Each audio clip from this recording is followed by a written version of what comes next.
My name is Cody Kirkpatrick, and I am a lecturer in the Department of Earth and Atmospheric Sciences here at IU. My area of expertise is thunderstorms. So I study how thunderstorms move and all the different kinds of weather that they produce, from heavy rain and large hail to strong winds and tornadoes. To the average person, I would say I study thunderstorm behavior. I want to understand better how thunderstorms move in a particular direction, or exactly what kind of weather they would produce. Why does a particular thunderstorm produce a tornado, but a thunderstorm nearby does not? And to do that, we take all the measurements of temperature, humidity, and wind and put those together and try to understand how those cause thunderstorms to change as they behave. One of the things that's important about severe weather here in Indiana is that even though tornadoes don't occur as frequently here, we still have to take the risk seriously. It only takes a couple of seconds for a tornado to rip apart a mobile home or to flip a car, and we are especially vulnerable to severe weather that occurs at night here in Indiana. And so having a way to get weather information at night is something that's just critical for people, whether it's getting warnings through your cell phone or having a NOAA weather radio by your bedside that will wake you up when severe weather comes your way. That's really important for people to have.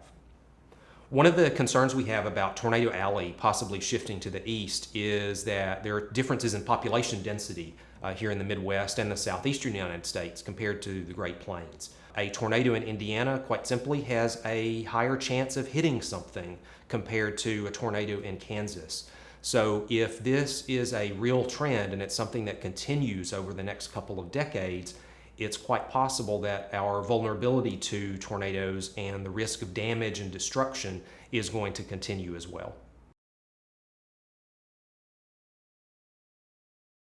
We are still trying to figure out how climate change is affecting thunderstorms and tornadoes.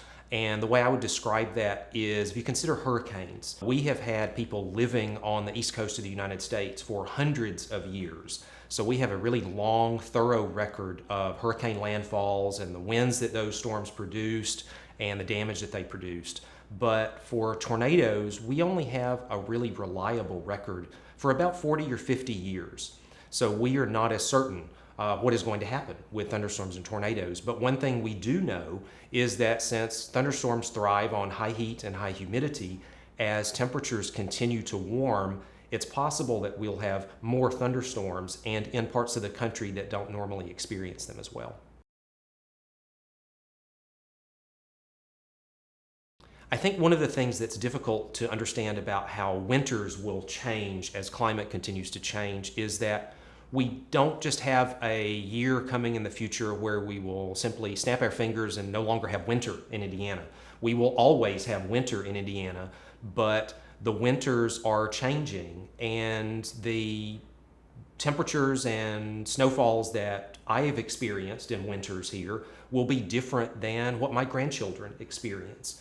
And the winters that I've experienced are different than what my grandparents experienced. And so it's difficult to understand because it takes decades for these kinds of trends to really take hold. But over a period of 30, 40, 50 years, we are going to see changes in how the seasons are impacted here in Indiana. I think one thing that's important for people to know is just some of the basic vocabulary about severe weather. For example, the difference between a watch and a warning. A tornado watch means that the conditions are favorable in the next few hours, but if you hear of a warning for your location, that means you need to get to a safe place right now.